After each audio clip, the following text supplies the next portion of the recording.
blue ray, tapos yung baba ng yung gray, tapos pinagdan sila magsasalit doon.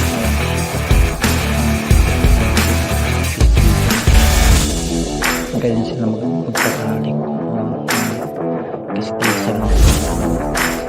Kasi yung bubbles niya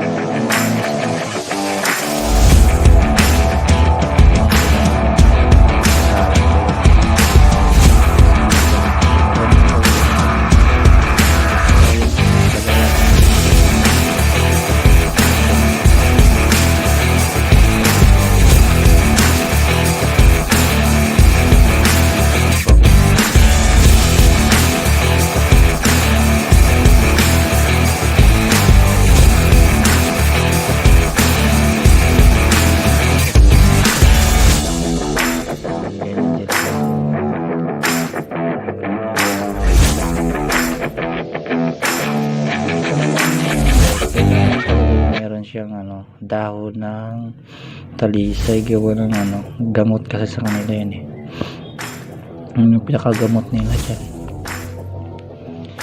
Yan, tapos pag mamimisa naman yan, mamimisa na, kailangan na ihiwalay na yung babae doon kasi yung papalaki talaga doon yung lalaki, kulit doon yung nagtuturo mo lang sa mga anak niya. Kaya pwedeng iiwalay mo yung kulay ng babae.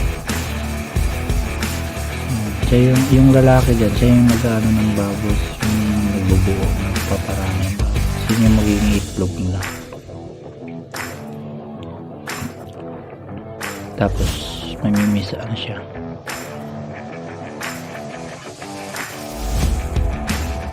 Follow for more. Share nito yung video na to, tsaka follow na rin,